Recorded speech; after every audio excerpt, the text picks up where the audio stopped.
Whether it's a full court press, a grand slam, or a Hail Mary, we count on sports to bring the excitement. It's a game changer off the field when sports and philanthropy collide. Athletes using their platform to make a difference in the community.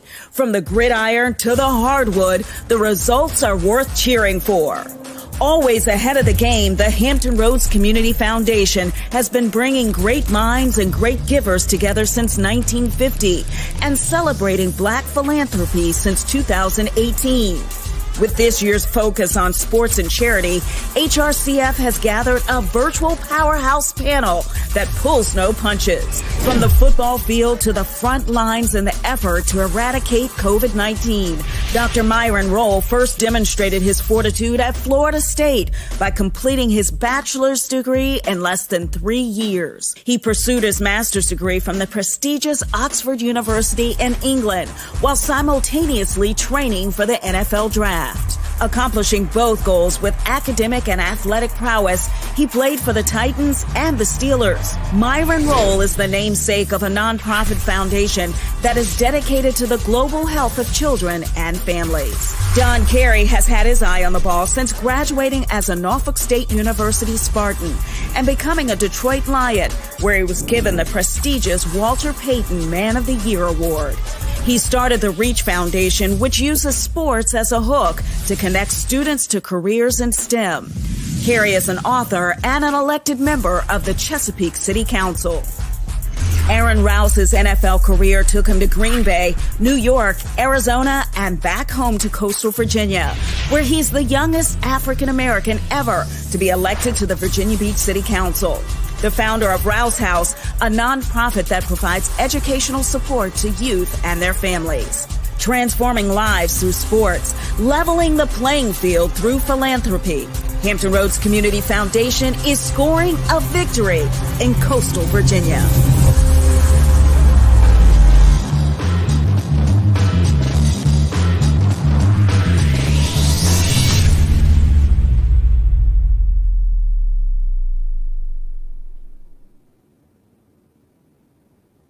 Hello and welcome, and thank you for joining us. Hello and welcome. Thank you for joining us to celebrate Black philanthropy and its power to make Hampton Roads a better and more inclusive place for all. I'm April Woodard, your host for the evening and the moderator for tonight's Powerhouse panel. Tonight we will chat with 3 NFL athletes turned philanthropists who each has established a charitable foundation. They continue to use their sports platforms to strengthen their communities in very unique ways. We have Dr. Myron Rolle, who is a Rhodes Scholar and a former NFL player with the Titans, and he's going to join us in a few minutes. In addition, we have joining from Chesapeake is Don Carey, formerly of the Detroit Lions, who was recently elected to the Chesapeake City Council. Finally, from Virginia Beach is Aaron Rouse, who has played in the NFL for Green Bay, Arizona, and New York Giants. Rouse is also a member of the Virginia Beach City Council. Tonight, these gentlemen will talk about the game, their passion, and how philanthropy can address social and economic challenges facing the Black community. Along with their stories, you will hear practical ways that you can get involved in your community and what you can do to become an agent of change. Now, we want you to share this live stream link, share it on Facebook and social media, and make sure you use the hashtag #CelebrateBPM757. Again, celebrate BPM757. Tonight's program, of course, is sponsored by the Hampton Roads Community Foundation. 2020 marks the 3rd consecutive year that the foundation has hosted the Black Philanthropy Month celebration. And in 2019, its board of directors adopted a racial equity mission statement for an effort to affirm its commitment to diversity, equity, and inclusion. Now, let's check in with Vice President for Special Projects, Vivian Oden, who will explain more about the history of this. I'm Vivian Oden, and I'm Vice President for Special Projects. So philanthropy is the giving of time, money, talent, and I also like to add in their testimony. Many times people do not see themselves as philanthropists. Black philanthropy is about amplifying Black voices, and discussing the contributions that we make to the community. Traditionally, people look at a philanthropist as a rich white man, but philanthropy is diverse. The Hampton Roads Community Foundation is committed to diversity, equity, and inclusion. And so it's about dispelling those myths that Black people don't give or Black people give a certain way. Black philanthropy is alive and well, and it's important to celebrate its richness. Black people are impacted by racial and social injustices, in addition to disparities and even the racial wealth gap. However, Black people are still giving. Our giving is intentional, personal, it's urgent. There's a national study that talks about nearly 2/3 of African American households give to charitable causes. That's about $11 billion a year. I wanted to bring the celebration of Black Philanthropy Month to Hampton Roads in 2018 to talk about Black giving, to talk about different generations of giving back, and to share with people the richness of Black philanthropy. Even in 2019, we continue to celebrate Black Philanthropy Month to talk about giving in a different way, talk about giving collectively through giving circles. And the Hampton Roads Community Foundation supports and appreciates giving in a different type of way. A giving circle is a group of people coming together, like-minded individuals, being able to pool their resources to have a bigger impact in the community and being able to make decisions about their grant making. Visionaries for Change is a giving circle that was started at the Hampton Roads Community Foundation in 2019 by Black business and civic leaders, including myself. And we came together, pooled our resources to establish an endowment fund where we can use that to give back to charitable causes in the Black community. We are 71 members strong. We are well on our way in raising $500,000 in 3 years. It's about leaving a legacy in the community. It's not about giving today or tomorrow, but about in the future. The power of philanthropy is connecting diverse voices. For me, it's about amplifying those voices, engaging diverse voices, and understanding why they want to give back to the community.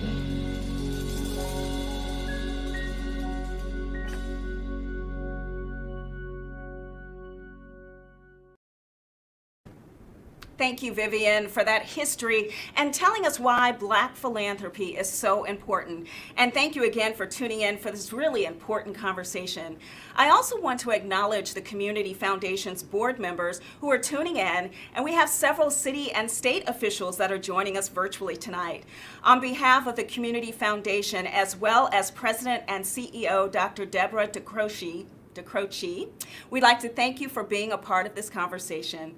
And we really would love to see your pictures. We want to see your comments during the show. So make sure you use that hashtag CelebrateBPM757. Now, I want to bring on our first guest. He is a neurosurgeon resident battling on the front lines of COVID-19 and a former football player for the Titans and Steelers. Welcome, Dr. Roll. Thank you for having me. Hi, Dr. Roll. How you doing? I'm doing well. Doing well. Good. My wife's currently in the hospital right now, so I was kind of running back and forth with her. But I'm happy to be here, and she sends her regards as well.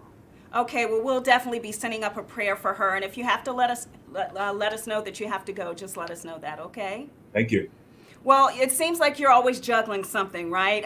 You have found the way to balance multiple causes, whether it's football, academics, or in this case, medicine and philanthropy. And where does that drive come from? I think that drive comes from my family, my parents. We're from the Bahamas, and they sort of hardwired into the minds of me and my 4 older brothers that we didn't leave our country, paradise, family, familiarity, culture, to come to America and sort of be complacent. So at all times, we were sort of pushed and challenged to be incredible students, leaders, thinkers, Christian, philanthropists, citizens, just do the best we can in every aspect of our person, maximize our ability to the utmost of our ability so that we can make a difference one day. We can reach our own goals personally, but at the same time, help bring other people along. So I think it really started with my foundation and my parents and the sacrifices that they made for my brothers and I to have an opportunity, a shot at success here in this country. Well, they did a great job, and I understand that you're in Massachusetts and you're in the medical profession helping on the front lines of COVID. Describe your experiences where you are in Massachusetts. Yeah, so COVID was really something that knocked all of us off, not only people in Massachusetts, but all over the country, as you know, really knocked us off balance. And we weren't prepared for it. I entered residency at the Massachusetts General Hospital in Harvard to do neurosurgery, brain surgery, spinal surgery, peripheral nerves, take care of nervous system issues, people with pathologies that were very challenging.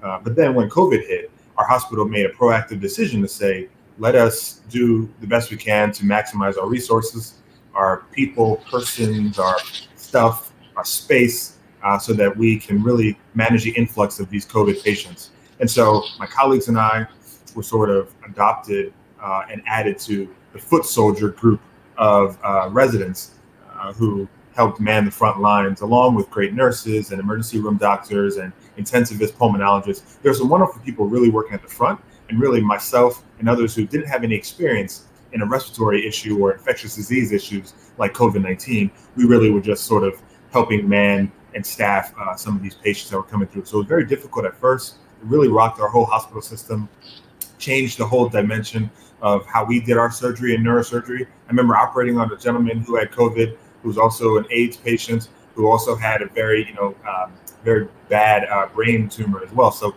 just that whole setup was so different for us. But we've gotten better in Massachusetts. The numbers are spiking a little bit now again, but I think we were able to manage this issue based on the fact of having very proactive decision-making, getting out in front on the medical side of things, and having a normal citizenry who was listening to the behavioral lifestyle modifications and all of the sort of things we were telling people to do: wash your hands, social distance, physical distance, stay home.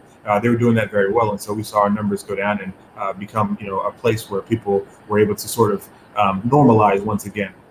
Wow. I mean, that is just incredible what you're going through and what you all are doing on the front lines there in Massachusetts. And I know that you're seeing firsthand just by that example of the young man that had the brain tumor, but you're also seeing firsthand what's going on medically for people. So do you think that has an effect on your charitable work or your foundation at all? Yes, certainly. My foundation started in 2009, the Myron L. Rowe Foundation. We work with, women and children, families who are disenfranchised, underserved, in the United States of America and back home in the Bahamas. We started this foundation because I wanted to have a sort of real drive, a significant and a structured conduit to, implement change into the world. And this foundation gave me the opportunity to do that.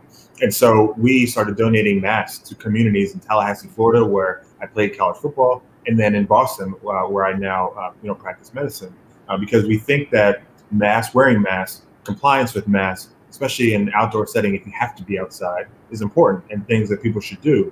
And we also know from statistics that demographically, COVID-19 has hit Black and brown people the hardest, right? Not based on the fact that this virus has a propensity for hitting that sort of genotype or phenotype, but more importantly, it's, how do we lack access to primary care to know if we have pre-existing conditions? How do we, social distance in a place where, we live on top of each other because, we can only afford certain amount of housing? How do we get from point A to point B, not in a car, we're in a public transportation where we're around each other, we're not able to physical and social distance? Are we able to take care of our chronic conditions as Black and brown people? Because either it costs too much, or B, I'm putting my family's needs and issues ahead of my own, so my health sort of takes a back seat. So that is the reason why you see a lot of Black and brown communities getting hit. And so my foundation really wanted to push out the message of, let's get masks out, let's drive education, let's be at the forefront of this to these specific underserved and marginalized communities to say, okay, we're going to do our job here and try to help in this fight.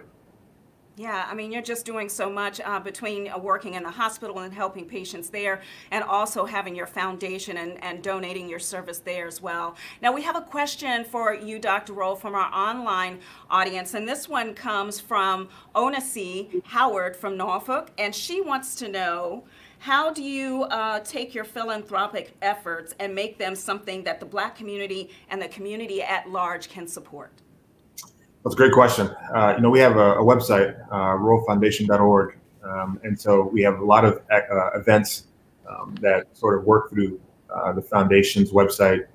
You can donate either monetarily, or you can email us and say, you know what, I want to be of assistance. Our foundation, again, I told you, it started based on the idea and the vision to try to drive change into the world, but really it's rooted in my personal faith in God in Matthew 25:40. And as much as ye have done for the least of these, my brethren, ye have done it unto me. Jesus was talking to the disciples saying that, if you do something for the least of these, those people who are, underserved and sort of ostracized and really not cared about, and you're doing something for me. So I felt that, the foundation is a way for all of us to get involved. And so you connect with us through the foundation. We have workers, day and night, always checking that website to making sure that we can link you with the right projects to utilize your energy, your enthusiasm, your passion for serving in the right way. So we would love to have you. We're very inclusive. All right. I love that scripture, Dr. Roll. And I want to remind our audience that's watching right now that we can use the hashtag CelebrateBPM757. We want you to join in the conversation and ask questions, share your thoughts, send out some comments out there too. And at this point, we'd like to bring in our other guests at this time, former player with the Giants and the Cardinals and the Packers, and now Virginia Beach's own councilman, Aaron Rouse. Hey, Aaron, how you doing? Doing well, April. How are you? And Dr. Good. Roll. Man, it was a pleasure listening to you speak, and even though you did go to FSU, I still, man, I'm so proud of you. And wow, man, you're something else. You are a shining example. Thank you very much. Vinny Fuller is a very close friend of mine. Came to my wedding, and so I talked really highly about you guys over there. But thank you so much. Absolutely, it was a pleasure watching you play, and then also seeing your career after. What you're able to do in the community is amazing. So thank you. Same sentiments back to you. Awesome. All right. And I want to welcome former cornerback for the Detroit Lions and now a Chesapeake City Councilman, Don Carey. Hi, Don. I was muted there. There you go. How you doing? My apologies. That's okay, no problem. Well, both of you, Aaron and Don, started youth foundations, and Dr. Roll also has a foundation that helps the youth, and I'm seeing a pattern here. Why do you think that helping young people is such a focus of your charitable work? And this is for anybody who wants it. Well, I think it's so important that we continue to really encourage the youth and empower them, because they are our future. A lot of times we always say that the children are our future. Well, it's time to empower them, to lift up their voices, and to make sure we give back to them, show them that there are more ways out of underserved and communities by just more ways than just by playing sports.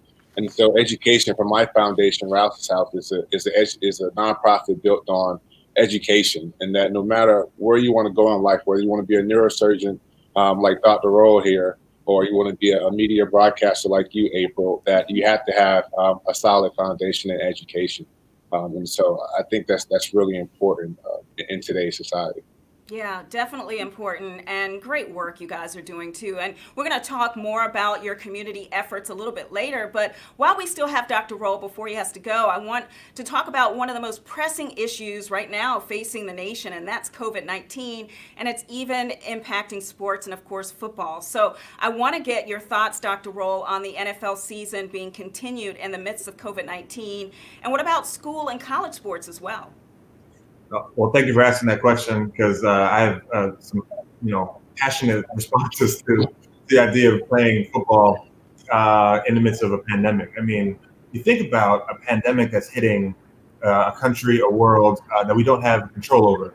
Yes, there may be a vaccine at some point, but yet you need to know that vaccinations are safe and efficacious. They have to go through a long trial of research and development before they're able to be widely dispersed and disseminated for public consumption.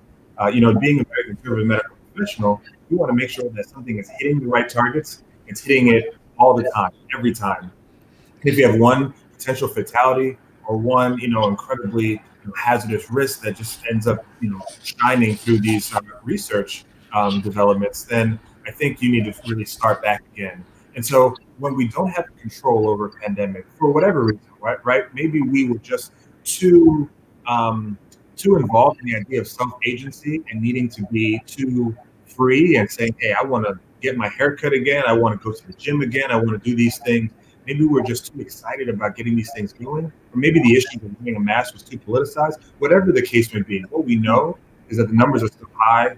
Bed space is still limited. PPE is still in high demand, and the pandemic is not yet controlled. And so to play a sport, as all these brothers on this call, and April, as you know as well, that involves being in close contact, going in walkthroughs, droplet contact, even airborne transmission of this disease, being in locker rooms, tackling a player, hand fighting at the line of scrimmage, all these things that are really innate parts of the game. It's difficult to say that I'm going to be able to, mitigate these risks by playing this sport. And so NFL for sure, I think, should definitely cancel. No question about it. If you want to be a part of the community, you want, as these brothers know for sure, the NFL says, look, I care about Black Lives Matter, right? I made a stand about that. I care about these players are not a commodity. I care about breast cancer awareness. I have these players wear pink, in October. I care about domestic violence. I have them wear colors and go on campaigns. I care about Play 60 and getting players and young people activated, getting their skeletal muscle activated so they don't come home with obesity and diabetes. I care about all these community events, but if you want to care about the community events, care about what's actually happening in the community now, which is a pandemic that's hitting players' families, your fans, your local businesses, all around. And so I think they have a responsibility to be leaders of industry in this setting and really pause and say, maybe not now is the time. Maybe we can dedicate our energy and our focus and our resources to trying to get ahead of this pandemic, curb it even more, and then play the sport later. And for the NCAA and high school, you absolutely should not play, especially if you're debating whether students should be even on campus or non-essential workers should be on campus. Without a union or without paying these college players, you want to put them in a situation where their testing isn't going to be as rigorous, where they don't have the early detection symptom technology that the NFL is trying to roll out. They're not in a bubble like the NBA or the NHL. It's so much going on. It's just, to me, there's so much confusion and so much uncertainty about a sport that I think we would be okay just delaying for a little bit and saying, let's just really figure out what's actually happening here, and then we can get back into it. So I'm passionate about really delaying sports. Sports did a lot for me, obviously. It's helped inform who I am as a physician, as a leader, as a man. All these brothers on the call right now have been influenced by their sport, no question. So yes, I would love to see these young players who have a short window, a transient window, to be able to exercise their talent. I would love to see them go out there and do what they do. You're going to be the main breadwinners for a lot of your families, if you're able to make it to the next level. I play with players from Opelika and Liberty City, Miami, and, Polk County, Florida, and this is their own shot. So I get it. I really do. I'm on your side, but I'm also on the side of being a health professional and saying, this is not the time to just be, ambitious and say, let's just experiment with you. Let's just throw you out there, because we definitely don't even know what are the long-term or chronic effects of COVID-19. So anyway, I could opine for a long time, but I feel very passionate about this issue. And I think that we should really, really just place a pause on what we're doing right now and put a premium on these players' health and their families' health as well. Yeah, I hear you about taking a beat. Just, relax. Let's figure it out. Let's figure out where we are. And I know you have to go soon, but I wanted to ask you a little bit, because I heard you talk about Black Lives Matter. Along with COVID, our nation is also dealing with lots of social unrest and racial injustice issues. So did you want to chime in on that, Dr. Rolle, before you go? Yeah, absolutely. Colin Kaepernick is a fraternity brother of mine, right? Kappa Alpha Psi. So we, I remember watching him really put his career on the line for something that he truly believed in. And I think he was hearkening some of the major Black athletes from years past, right? You think of Arthur Ashe, Muhammad Ali, Jim Brown, Bill Russell, some of these amazing athletes who use their platform. Football and sports are revered in America. And so if you're given this social capital to, really just be a spokesperson for whatever it is that you're passionate about, use it so that you can be a voice for those voiceless people in your community who look up to you, who look like you, who may not have the same chance as you. And Colin Kaepernick did that, and I appreciate that. And you saw the NFL before, when Colin was coming through, they weren't really on his side. And now that the wave thing is sort of to be behind the social injustice, the Black Lives Matter movements in the wake of a terrible tragedies, you see people getting on board. So history is going to remember Colin Kaepernick as being, an outstanding individual who stood up and really just sort of used the momentum of some of the people who he stood on, the giants of the shoulders he stood on, to really push things forward. And I'm proud that young Black athletes, men and women, you see a lot of WNBA players, just really using their voice and saying, I'm not just somebody who's here for your entertainment. I'm not just going to be somebody who you cheer for to score a touchdown. And then when I talk about things that matter to me and my family and what's happening to somebody who looks like me, who maybe have made a wrong decision where I grew up, or maybe just had the same opportunities that I had, didn't have to make a wrong decision, but they are, in the face of, police brutality, they could have been me. And if that was me, would you be cheering for me then? And so, there's just this issue that America has to face and say, look, if I want to be a part of, equality for all, equity for everyone, make sure everyone's got a fair shot, and I can't be selective about it. And so when Black Lives Matter, when something as heinous and tragic as a death by George Floyd, seeing it play out on TV over and over again, when that hits you, you have to feel something about that. And I'm glad that these players are being activists, using social media, using their social capital to really push change. It's amazing. Well, Dr. Rolle, you're getting some great feedback. Someone said, I love that he's taken this opportunity to continue building Know Your Rights. And I want to thank you so much for being with us. I know that you have to get to your wife who is in the hospital. So we want to see if you have any final words before you leave. Well, thank you very much. And I appreciate you guys giving me the opportunity to go see her. I think that, when I think about Black philanthropy, just a sort of overarching thought, for a long time, I think in the Black community, maybe it's perceived or shaped in a way where you have to sort of be a millionaire or billionaire to be able to give back, right? And it's not really shaped in a way, as my brothers here on this call were saying, that you can start young. You can not have a whole lot of money or a whole lot of financial security, and you can still use your energy, enthusiasm, your passion, your mind, your efforts to really make positive change in your community, starting small, grassroots, and then growing that out to something bigger. So I think that's, shaping the definition of Black philanthropy, could change. And then also being strategic about how we do it, right? Just like these brothers are doing, and they're doing their works in their communities, they're being strategic about how they are affecting change and influencing young people to lead us in the future when we're all removed from the table. And so, yes, it's nice to give Jordans to a whole bunch of kids at a Boys and Girls Club because they like Jordans, it looks good, it's fly, it's fresh, they're going to get talked about, it's stylistic. But at the same time, are giving Jordans more to these kids important than teaching them about their health, diabetes, obesity, some of these emerging non-communicable diseases, hypertension, things that could prevent you from being the leader that you want to be, being the father, the mother that you want to be, being the community activist that you want to be? Should we teach them about investing, about capital, about real estate, about taxes, about all these things that I think maybe other demographics and other socioeconomic groups are potentially getting in the house, but maybe we're not. And so I think being strategic about our philanthropy is important, just like these men are doing. We're trying to do it in my foundation. Obviously, I have a health bend, being a physician, but I think that's important. So that's all I want to leave you with. Thank you guys so much for having me. I really do appreciate it. Thanks for giving me the time to speak to you. Good seeing you. Thank you so much, and best wishes to you, Dr. Rolle. Thank you. And we're going to keep the conversation going. Remember to use the hashtag CelebrateBPM757 on your social media posts. I'm still joined by Don Carey and Aaron Rouse. Both are former NFL players. Both are local city council members, and both have charitable foundations that help youth. And I want to talk about that so that those watching can hear examples of how to get involved in their community. So Don Carey, I want to start with you, Councilman. What inspired you to create the Reach Foundation, and why was it important to combine sports and STEM? So my wife and I was inspired to begin the Reach Foundation when I played for the Detroit Lions. We did a lot of work in the communities there, and we realized most of the students had not been to the other side of the city, let alone to Wayne State University, which is the largest higher educational institution there. So we decided to use the hook of football to educate the students about different diverse areas within the city in an effort to inspire them to seek employment in other ways than just football or some type of sport.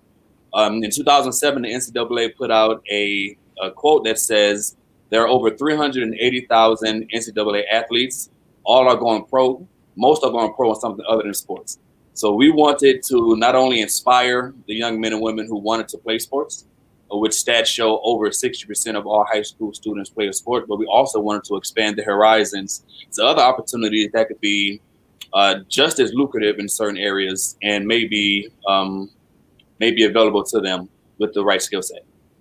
Great points there. And now, you know, your philanthropy actually extends beyond your foundation. Last year, you became a founding member of Visionaries for Change, a new giving circle at the Hampton Roads Community Foundation. And it was started by Black business and civic leaders. So why is collective giving important in the Black community?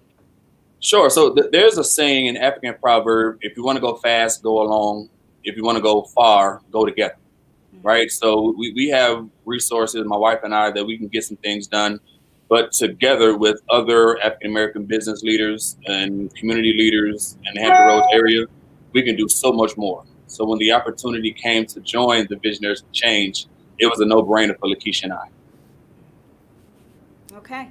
All right. And I saw you there, Councilman Aaron Rouse. I've got some questions for you, too. And you hail from Hampton Roads. And even though you traveled on the road to play professional football and you were in Arizona and New York, et cetera, you came back home and you have a charitable foundation for youth right here. Why was it important for you to start something in your hometown? Thank you, April. It was so important for me to start Rouse's House because, you know, growing up in one historical CTEC community, you know, predominantly Black community, underserved community. A lot of times, people from a lot of Black youth think that the only way out is through athletics. You have to be a football star. You got to be in the NFL or Major League Baseball.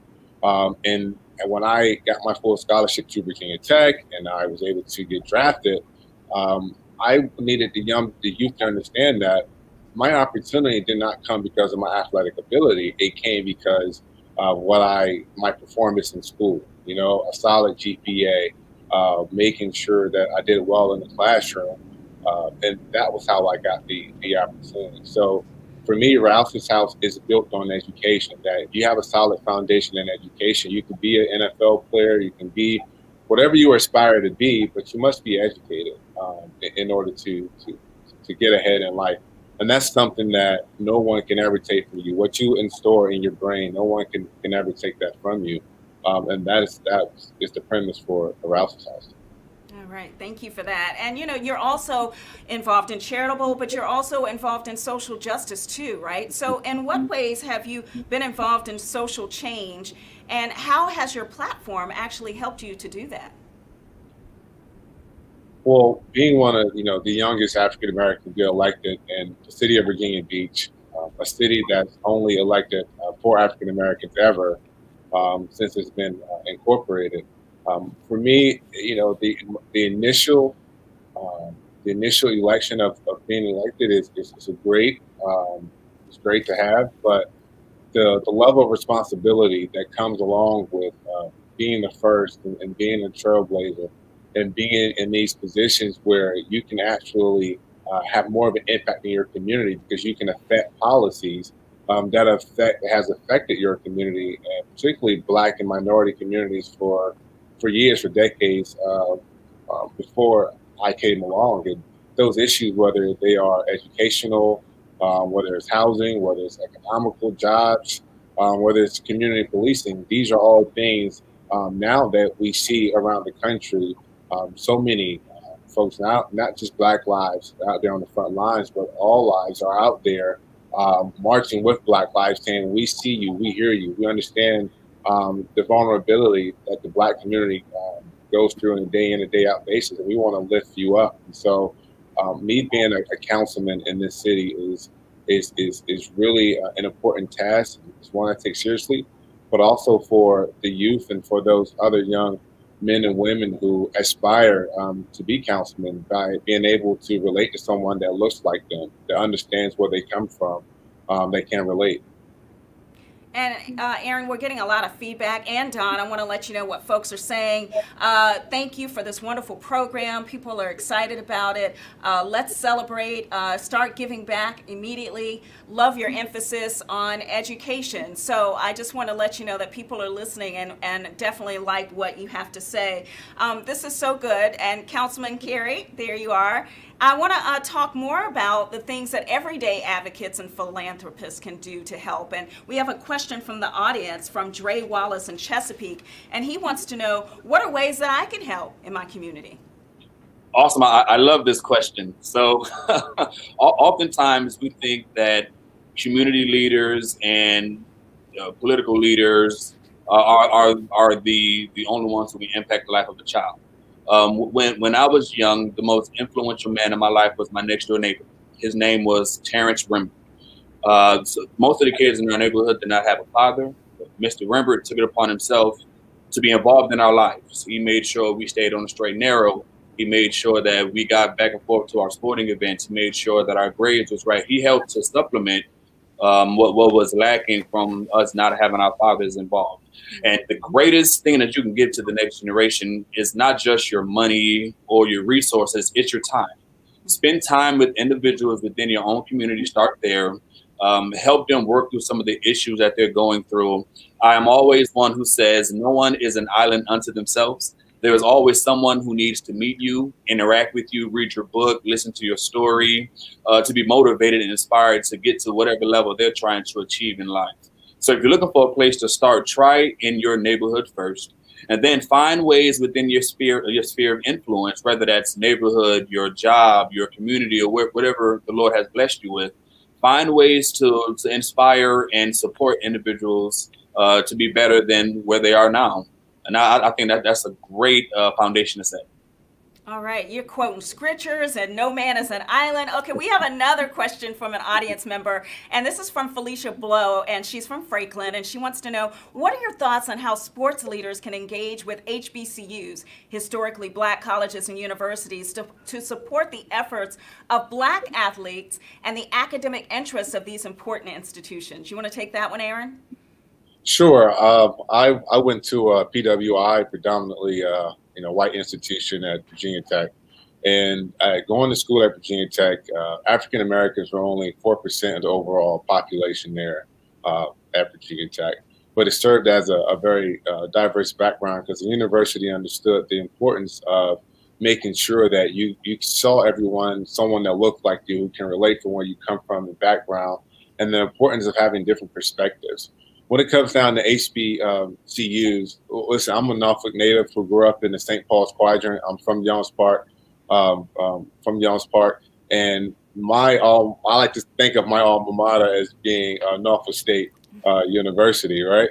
And so it's really important that not only those who have gone through HBCUs like Don, I'm sure Don can speak more to this point, but it's important for these athletes to come back and to serve as the pathway for the athletes coming today and heading to HBCU, serve as the pathway for them to build success. I think a lot of times we have athletes who look at these bigger programs, or they have the state-of-the-art workout facilities, and they overlook HBCUs, and they forget or they don't understand the important fact that a lot of HBCUs put very, very important doctors, educators out there within the workplace. And those are predominantly, black educators, engineers, architects, pharmacists and doctors in the workplace. They come from HBCUs and not PWIs. And so it's very important that, we get back to understanding the important role that HBCUs plays and the important role they play within our communities. I hear you, Aaron. I always say I have a diploma from UVA, but I got my education from Norfolk State. And you are a Spartan too, Don Carey. Did you want to chime in on that question? Definitely. Go ahead. From a sports standpoint, I think it's extremely important for individuals who have come through HBCUs and made it to the professional level to come back and help inspire other athletes to make it to where they are. Also, I think it's important that we kind of break down the stigmatism that Aaron was speaking about, that just because you're at an HBCU, that you're not getting the same type of experience that you would at a PWI or a larger institution. Again, from the sporting standpoint, football, most NFL players play 2.5 years, right? So not many guys are making a career out of the NFL. But interestingly enough, players who come from historically black universities or colleges, 50% of those players play over 5 years.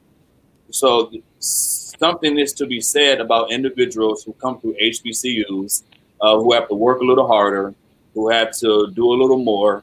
It makes you a better athlete and more favorable to play longer in the league, I would say.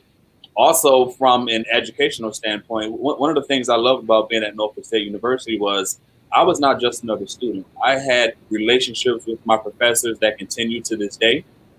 They have been very instrumental in helping me to get things done throughout my career, not only as a football player, but had I not made it to the NFL, I had a job in Scottsdale, Arizona, doing as a field engineer, something that, I had a backup plan coming from an HBCU. So I think the stigmatism is, or the view of HBCUs are sometimes unfounded. And the way we can kind of help mitigate those views are for people who found success in HBCUs to come back and say, hey, I know what they say, I know what the perception is, but I'm the reality. And I agree with you, Don. As a professor at Hampton University, I have relationships with my students that I never had at UVA with my professors. So it's a whole different world when you come from a HBCU and the connection that you have with your students. All right, we have another audience question. This is from Denise Wilson in Norfolk, and she says, there are so many athletes that hail from coastal Virginia, Hampton Roads. How important is it that successful athletes pour into the communities or cities at which they all started? So I'll take that. Like I said, kind of piggybacking on the HBCUs, I think it's extremely important. So when I was going through the process of being drafted, I had the honor of meeting Mike Tomlin and meeting Joe Green. Right, Joe Green was a player in the NFL Hall of Famer for a very long time with the Pittsburgh Steelers. It meant more to me to meet Mike Tomlin than it did Joe Green. And I'll tell you why. Mike Tomlin comes from the Hampton Roads area. He is someone who has very similar lived experiences to myself. He is someone who made it out and became successful. And to see that man and interact with him kind of gave me the inspiration, somebody I've been looking up to, since I was a child. I was extremely excited in that moment. I believe individuals who found success in sports or just in life in general, who've come back to the Hampton Roads area and interact with the kids within our communities, can have that same impact on the next life. Someone who looks like you, someone who comes from the same experience that you come from and still found a way to be successful, and share some of that knowledge to them. Hey, this is how I did it. I'm no one special. You can do it too. Councilman Rouse, did you want a piece of that? I did. Thank you. I think it's another important factor of making sure successful athletes come back into the community is to instill hope, and instill the seeds that will take the ideas in our youth and take their ideas and their dreams and expand them to what they can be and become. I think it's very important when, our youth, in particular, from the communities that I come from, such as Youngs Park, where you're within an environment and you see someone on TV, on national TV, that comes from that environment, and you get that hope and that seed that think that, hey, I can be this, I can make it out as well. I can make it to higher levels of success as well. And so I think it's very, very important that athletes not only come back to the communities in which they started, but to really branch out into those communities who are really underserved and unserved, to let them know that, hey, listen, I made it to one of the biggest stages in the world, but you can too. And by the way, I made it this way by having a strong foundation in education. I have a father who's incarcerated. I didn't let that hold me back from making it out. My mother raised 4 of us by herself. I didn't let the fact that I grew up in a single parent household or excuses limit to where I can become.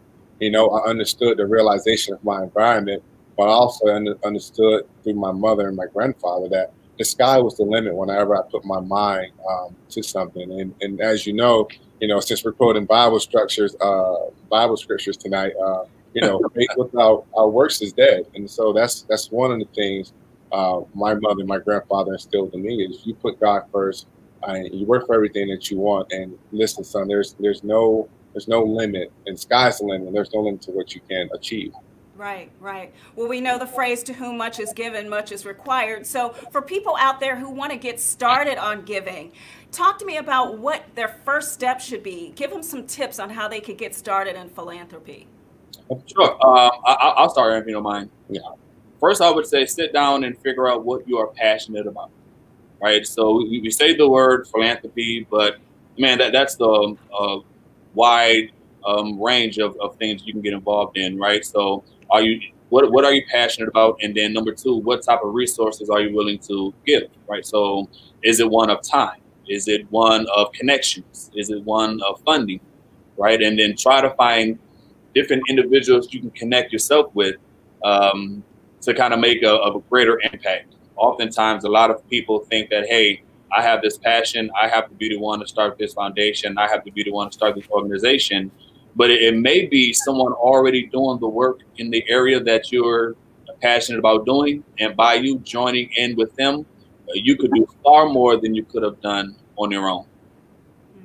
Okay. And Councilman Rouse? I'll say, as I think Don put it very, very straightforward and eloquently, get out into your community, meet your neighbor. I like to, advise people and encourage people to get off of social media so much, and let's develop that human interaction once again. Let's begin to see our humanity comes before all the social structures that we humans place in within our lives. And when you do that, you understand where the concerns are, what's most important to your community, and then you develop a strategy and a plan and organization to go forward to solve some of those issues.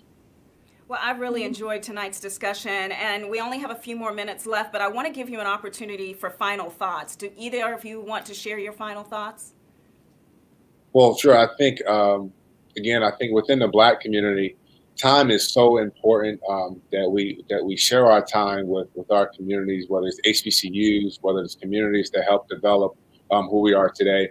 But it's also important to make sure we fund our HBCUs. We give money back to the nonprofits that are doing the hard work on the ground, that we support grassroots organization. Time is important, but we understand that, that monetary support goes such a long way in making sure that we can highlight a lot of the major concerns within our community and highlight institutions that are the backbone of our community, like HBCUs and like those grassroots organizations and those leaders like Don's neighbor who are, sharing words of wisdom for youth and to guide our young men and women. So it's important as well that successful athletes, successful HBCU graduates, successful business and Black Americans, that you reach back and support not only with your time, but monetarily if you can.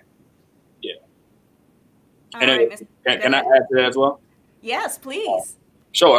And I agree with everything that Aaron said, and I would just like to add, also find ways to support your local Black businesses, right? So to make sure that we are economically strong within our people group. Along with that, I was raised with a simple mindset that success is not only determined by the number of milestones we achieve for ourselves, but also by the number of people we've reached back and pulled along the way. So let's find ways to support our people, and let's find ways to give the knowledge that we've had in our shared experiences to our youth, who are the leaders of tomorrow. All right. And again, the comments are coming in. Yes, and still hope. Yes, education. The founders of HopeU.org are both HBCU grads, so that's another organization to get involved in. But you guys had such great answers, and everyone really appreciates your participation. We're out of time, and we got to end this discussion. But Councilman, I just want to thank both of you all for your very candid and transparent answers to these questions. And I want to thank you for what you're doing to help the community, because it really, really does make a huge difference, and it does matter. Thank you so much, April. Really appreciate it. Thank you, man. You're always the best. You're the greatest. Thank you for having me. Thank you, and thank you to HRCF for all the work that you all do in the community. You are such an inspiration to my wife and I, you know, as we're trying to get our footing in the area. We look up to the things that you all do and try to mimic best we can. Wonderful. I will pass along that message. And we just had a great conversation tonight, don't you think? And the panelists had a lot to say and gave us a lot to think about. And we want to thank you guys for tuning in and for joining us on the conversation and for posting your comments and questions on social media. And remember, you know, you really have to find ways to give back. And if you're looking for some ideas, you can go to HamptonRoadsCF.org/giveback. And just not during Black Philanthropy Month, but you can give back all 12 months. Give to your university, whether it's a PWI or HBCU. Give to your nonprofit. Give to your place of worship, or give your time as a mentor. Tonight, we also talked about investing your time and resources into the community, and one way that you can do that is a giving circle. Now, you heard Councilman Carey say that he just joined the newest giving circle at the Community Foundation, Visionaries for Change. So if you want to learn more about that group, go to visionariesforchange.org. And as the late Booker T. Washington said, if you want to lift yourself up, lift up someone else. We've had a great time, and I have too. And to close out, I want to toss it over again to Vivian Oden. She is the Vice President for Special Projects at the Community Foundation, and she has a special message for you. Listen in and have a great night. Thank you. Good evening. I am Vivian Oden, Vice President for Special Projects at the Hampton Roads Community Foundation, and I lead our work in diversity, equity, and inclusion. I want to thank you for celebrating Black Philanthropy Month with us. This is our third year taking part in this global celebration of the ways Black philanthropists continue to inspire, uplift, and support charitable causes in the world, in this country, and in our region. At the Hampton Roads Community Foundation, this annual celebration is one of many ways we show our commitment to diversity, equity, and inclusion. I invite you to visit our website and learn more about what we are doing by reading our commitment to racial equity statement and joining us on this journey as we help make Hampton Roads a better and more inclusive region with opportunity for all.